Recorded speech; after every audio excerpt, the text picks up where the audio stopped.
listening to Your Secret is Safe with Me, non-judgmental talk about infidelity with Dr. Marie Murphy. If you're looking for new perspectives on complicated relationship issues, you've come to the right place. Days go by, they're crawling by. Hi, everyone. I'm Dr. Marie Murphy.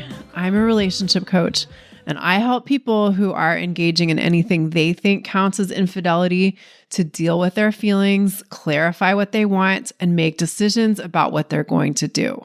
No shame, no blame, no judgments.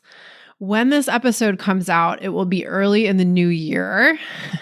And this is the time of year when so many people say, this is the year I will get clarity, or this is the year that I will make change. And if you've been saying that to yourself about your infidelity situation, but you don't really know how you're going to go about making that change, you might want to consider working with me. I can help you get out of your own way and begin the process of making change a lot more effectively and efficiently than you probably can on your own. One of the things new clients often tell me is, I wish I'd reached out to you sooner. And if you've been thinking about scheduling an introductory coaching session with me and you haven't done it yet, now might be a great time to ask yourself what you're waiting for. And when you are ready to schedule an introductory coaching session with me, you can do so through my website, mariemurphyphd.com. There, you can also learn about the coaching packages I offer, as well as my current pricing on the services page of my website. I offer confidential, compassionate coaching via Zoom, which means we can work together no matter where you're located.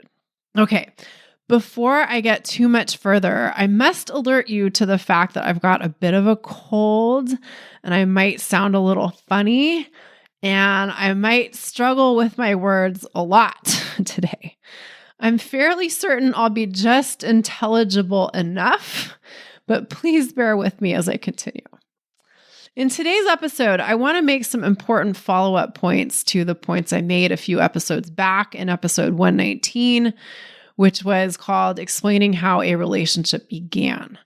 In that episode, I talked about how you can manage your concerns about what to say to people about your relationship that began as an affair or in the context of an infidelity situation, and how you can begin to think about what you actually want to tell people or not tell people about your relationship and how it started. But there's something that I didn't say in that episode because I really wanted to emphasize this in its own standalone episode. And that is, people can be mean jerks sometimes. In general, of course, and specifically in relation to you and your relationship that began as an affair. And of course, saying that people can be mean jerks is putting that in the most G-rated language possible. People can be total fucking assholes. And no matter what you choose to tell other people about your relationship that started as an affair, no matter how great you feel about how you frame it, it is possible that some people will judge you and get mad at you and maybe even shun you or cut off contact with you for good. And I don't want to overstate the likelihood of this because that just isn't helpful. And my anecdotal observation is that people are often a lot more understanding of infidelity situations than we think they will be. But it is also true that sometimes our worst fears are realized, and people in our lives, and sometimes people who are very important to us, will respond to our relationship that began in the context of infidelity in ways we don't like at all, and this may be a big deal to us. Before I go any further, I want to make it clear that I'm using some pretty simplistic language today as shorthand. I'm saying that people can be mean jerks sometimes. And I'll talk about other people's quote unquote bad behavior. And I just want to emphasize that this is shorthand. I am not using this terminology in any kind of absolutist or literal way. Quote unquote bad behavior is not terribly specific. And moreover, what counts as bad behavior to one person is considered totally appropriate and fine by another. And I think that's really important to bear in mind, but sometimes it's also important to be economical with our words. One of the things I hear a lot from clients who have adult children or adult-ish children is that they're afraid that if they leave their marriage and pursue a relationship with their affair partner, their adult children will be really angry with them and blame them for breaking up the marriage and doing something bad to their other parent, right? And some people are afraid that their adult or adult-ish children will be pissed off at them for a while and then maybe they'll get over it. But other people are afraid that their kids will go to greater extremes, like perhaps cutting off all contact with them, or limiting their contact with them in very significant ways, or speaking badly about them to anyone and everyone, or treating their new partner, their former affair partner, who is now just their partner, very poorly, or taking the side of the other parent, the parent who was quote unquote wronged by your bad behavior, or something along those lines. I hear this from my clients a lot. And, here's the thing. This stuff does happen sometimes. Sometimes children who are full-grown adults respond very badly, we might say, when their parents get divorced, and particularly so if infidelity was a factor. And being on the receiving end of your kids' bad behavior, so to speak, if it's already happening, may be very unpleasant. And the possibility of being on the receiving end of it may seem terrifying. And what I want to suggest is that it's important to recognize the legitimacy of these kinds of fears or these forms of discomfort. You have every right to not like it if your kids are mean jerks to you, if you pursue a relationship that began in the context of your cheating on their parent, their other parent, or something along those lines, right? However, that does not necessarily mean that you want to make decisions based on these fears. I recently ended up watching part of the whole Meghan and Harry or Harry and Meghan thing on Netflix. And if you don't know what I'm talking about, you might count yourself lucky. But I'm not going to relieve you of your ignorance by explaining who Harry and Meghan are and what the whole Netflix series is about, simply because I don't want to get too many critical details wrong, and I probably would. Anyway, I watched not all of this series, and although I had a lot of thoughts about their experiences and the Netflix series and all of the commentary on the Netflix series, which I've come across, the relevant point for today's purposes is how very poorly Meghan was treated, not only by the press in the UK, but by the royal family. And of course, the royal family's behavior impacted Harry and their child, Meghan and Harry's child, too. It wasn't that only Meghan bore the brunt of the bad behavior of others, even if she was the primary target of most of it, or maybe it's more appropriate to say all of it. Anyway, what all of that really illustrated for me was the extent to which, even in this day and age, people can still behave very badly in ways that we might expect they wouldn't anymore. Now, I do want to point out that my last statement is both a total understatement and a statement that's up for debate. Some people would say that the royals didn't do anything wrong towards Meghan and Harry, and the British press didn't either. I don't agree, but I do want to emphasize and recognize the diversity of perspectives on this matter for reasons I'll make clear in a moment. And a lot of people would make their critique of the royal family and the British press much more vehement and pointed than the one I'm making. And I say this because it's important to recognize that this can happen in our own lives.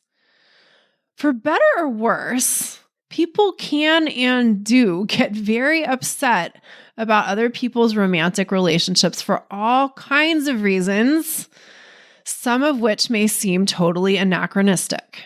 People can and do behave in ways that many of us would consider very badly towards people on the basis of some aspect of who their partner is. And even though plenty of people think the way the press in the UK treated Meghan was racist and inhumane, and that the way the royals responded to the press's treatment of Meghan was racist and inhumane and or simply clueless, the fact is the royals did what they did. Whether anyone likes it or not, some people or a group of people collectively were real jerks in that situation. And remember, I'm using simplistic shorthand here. And again, let's remember that not everyone would agree that the royals were real jerks.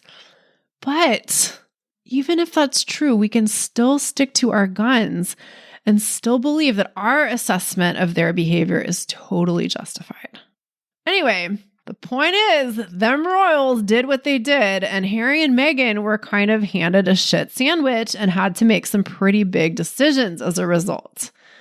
And by the way, let's just for a moment consider that even if Harry and Meghan were and are immensely privileged in some respects, a lot of respects, what they had to deal with could be considered pretty darn difficult by many standards. Extreme privilege they may have, but also some pretty extreme problems or challenges. And they couldn't just deal with the whole thing by being reasonable and by appealing to others to just be reasonable too.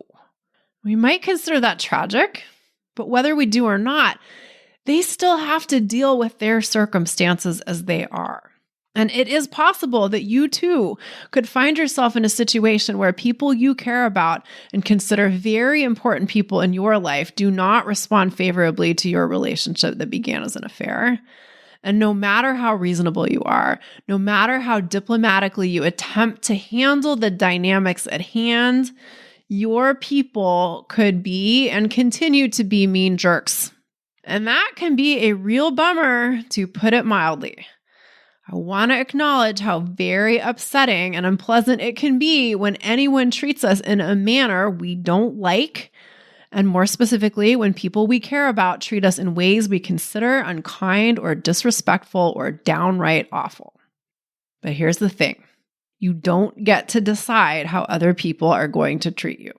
But you do get to decide what you're going to do in response to other people's behavior. So often, we allow other people's behavior to get the best of us. We think that other people are holding us hostage with their bad behavior, but most of the time we are holding ourselves hostage. Obviously, if you are physically being held hostage, that's a whole different story, but in case it wasn't already clear, let me make it so. Literal hostage situations are not what I am talking about here. That's a whole different podcast. I'm talking about us believing that we are at the mercy of other people treating us in ways we don't like. So often we think that if someone who occupies a particular role in our lives or someone we have a particular relationship with behaves in a certain way, then we don't really have too many options. For example, sometimes people tell me that if family members are hostile towards a relationship that began as an affair, they can either have their relationship or they can have their family. And that means they have to choose their family because they can't possibly run afoul of their parents or their kids or their siblings or whatever. This kind of concern may just be the crux of the matter, or at least it's one of the very important things that we want to be aware of. Often, we are deathly afraid of being rejected by our group. And our group could be our family, but it doesn't have to be our literal family, even though that's the example I'm talking about today. If we feel that our safety or security or our very existence is predicated upon belonging in a certain group, we may do just about anything to retain our membership in that group, even if that includes tolerating behavior from others that we really don't like and or compromising things that are really important to us. Now, you may want to protest upon hearing this and say, well, it's not really about my whole family, or it's not really about membership in any particular group. It's just about my relationship with a few key individuals. And that may be a fair distinction, but the basic themes still apply. We may think that our life is going to fall apart if we don't have a certain kind of relationship with our kid or our sibling or our parent or our whatever. And either way, you always have the option to compromise what's important to you or to put up with behavior from other people that you really don't like. There's nothing fundamentally wrong with choosing to make these kinds of compromises.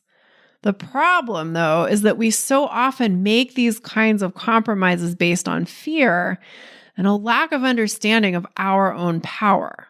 And that's when we end up feeling really shitty about the choices we make, or we don't make choices at all because we don't believe we have any choices. So we just stay stuck in indecision. But we always have choices. Sometimes they may come with consequences we consider monumental, but that doesn't mean we don't have choices. For example, it might have been rather unthinkable for Meghan and Harry to leave the royal family or to make the sort of break from the royal family that they did. There was probably a time when doing that just didn't seem like an option to them. And who knows, maybe they actually said exactly that somewhere in the Netflix series. Like I said, I didn't watch the whole thing. I think it's fair to say, though, that apparently they got to the point where staying put in the royal life was just as unthinkable, if not more unthinkable, than leaving it behind.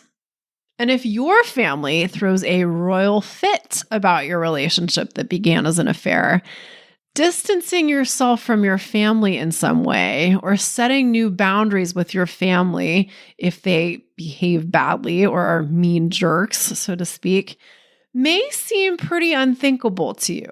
Of course, you may not be the one setting the boundaries. You could be effectively thrown out of your family or out of your group. It could be a pretty extreme situation. So here's the question I want you to consider. What's at stake for you? What's at stake if your family or specific members of your family are total jerks to you because of your relationship that started off as an affair? You get to answer that question for yourself. But I'll suggest a few possibilities, starting with the romantic relationship you're in. It may be pretty darn important to you, that relationship, and it is legitimate to value that, even if other people don't like it. It may also be pretty darn important to you to live in a way that is faithful to yourself. A lot of us find intrinsic value in getting clear on what's important to us and making decisions accordingly. You don't have to value that, of course, but you might value that, and maybe a lot.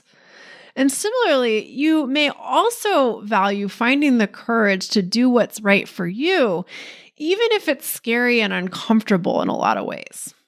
Finally, you may also find it empowering to say no to other people's bullshit. Even if you love someone very much, and perhaps especially if you love someone very much, it can be a profound act of self-love to say, you know what? I'm just not willing to tolerate behavior of that sort.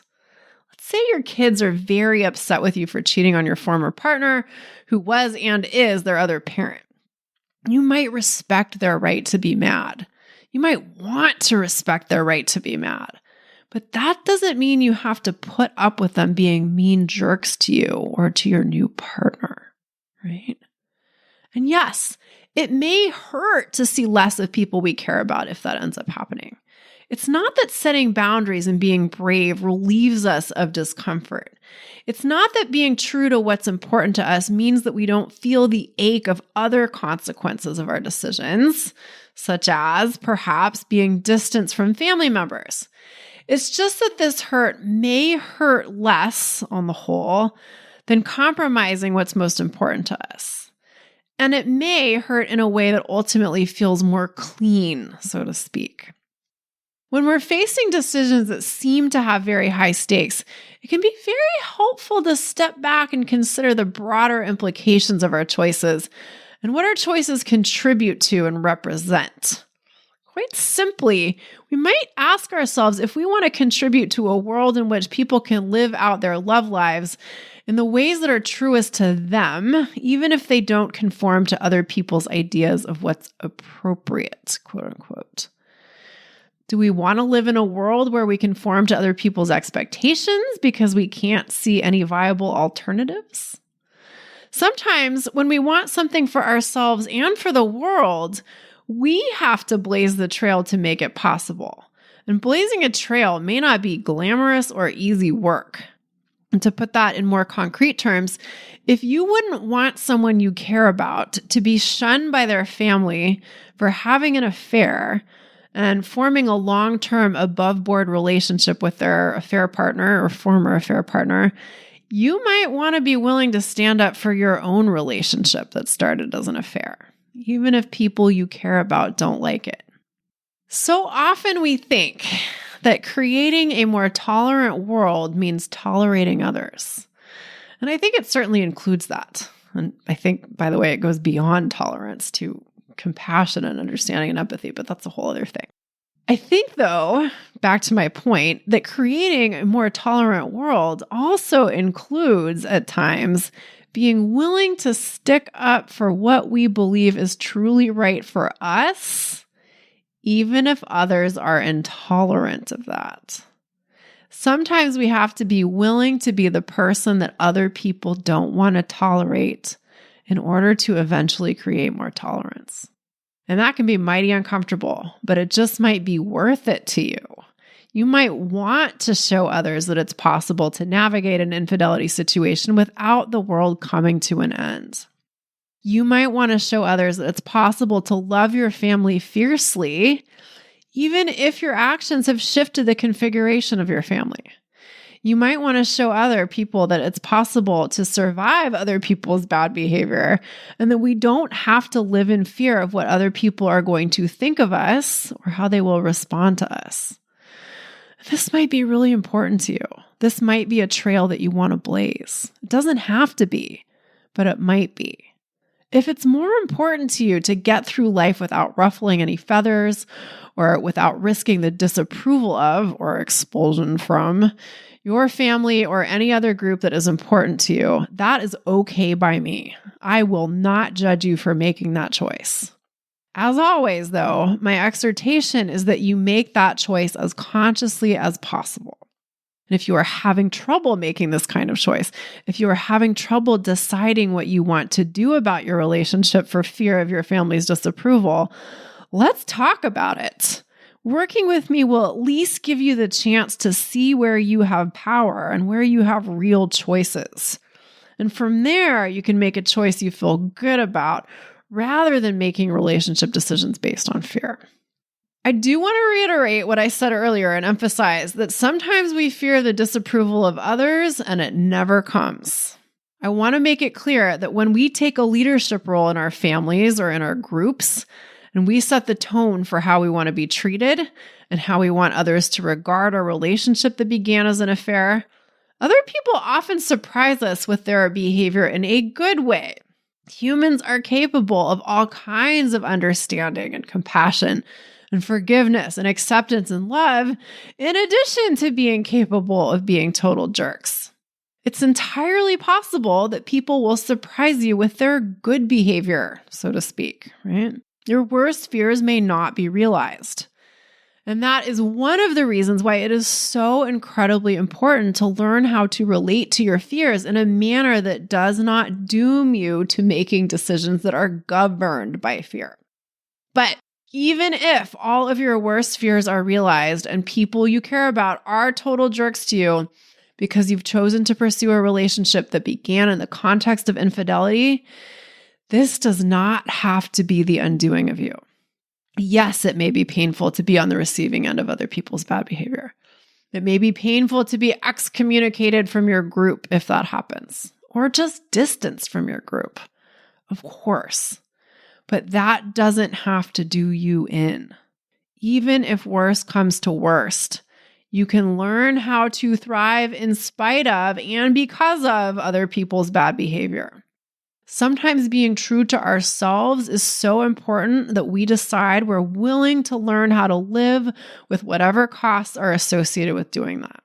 And although Megan and Harry were the examples I chose to mention in relation to this theme today, far less privileged folks have done this time and time again. in relation to how they live out their romantic and sexual and familial lives, even if they didn't get a Netflix series made about them. You may have already experienced this yourself in other situations in your life, but if you haven't, consider the struggles that interracial couples have had to go through just to live their lives. Consider what same-sex couples have had to do just to be together. And that's just two quickie examples here. I mean, there's so many more. It's important to remember that lots of relationships have been and continue to be the source of great judgment for various different reasons. And I find this so deeply ironic because a fair portion of the world valorizes romantic love as this sacred thing that two people who are destined for each other should be lucky enough to find. And if they find it, they should do everything they can to pursue it and maintain it, right? A lot of people really love those ideas. But then we draw all kinds of restrictions on romantic love. We love the shit out of love unless the couples aren't a racial or ethnic or religious match. And by match, I mean are the same. And even though our collective attitudes towards sexual orientation or identity have evolved quite a bit in recent decades, there are plenty of people out there who believe that it is deeply problematic for two people of the same gender to be romantically or sexually involved, even if their love is the greatest love of all time. And then, of course, when it comes to infidelity, for some people, that's a total disqualifier. If you met as cheaters, some people will not be able to respect or embrace your relationship or will be very loudly resistant to doing so, no matter how much you may profess to love each other, right? Our shared attitudes, the collective attitudes about what's okay and not okay when it comes to love and relationships and sex and romance are very interesting. And given that, learning how to handle other people's disapproval of our romantic lives may indeed be a thing we need to actively learn how to do. Learning how to deal with people we care about treating us in ways we really don't like may indeed be a new skill set we need to develop. But it is a skill set we can develop if we want to. And there may indeed be times in life when we really do want to develop this skill set. And I can help you do that. So often, when other people treat us in ways we consider unfair or unkind or inappropriate or just plain bad or whatever, we wring our hands and tell ourselves that what they're doing is awful and they just shouldn't be doing it. And sometimes we think that this is a totally appropriate response to other people's bad behavior. But here's the thing. Other people are going to do what they're going to do. And us not liking it is not going to stop them. Us thinking that they shouldn't do what they're doing or have done is only going to make us feel bad. Should feels like shit. I think it's been a minute since I've said that in an episode. When we think other people shouldn't treat us the way they're treating us, we may think that's actually going to get us somewhere, but really all it does is keep us feeling terrible. On the other hand, deciding to accept that other people really are doing whatever they're doing, even if we don't like it, enables us to decide what we are going to do in response. How are we going to deal with our own emotions? How are we going to intentionally think about what's happening? How do we change our own behavior? How do we want to respond to other people's behavior? Addressing those questions is where our power lies, not in fearing what other people's behavior might be or in thinking that other people's behavior should be other than what it is. Okay, it's one thing to hear me talk about all of this stuff on the podcast, and it's another thing entirely to have me as your coach who helps you apply the concepts I talk about on the podcast to the specifics of your own life and your unique situation.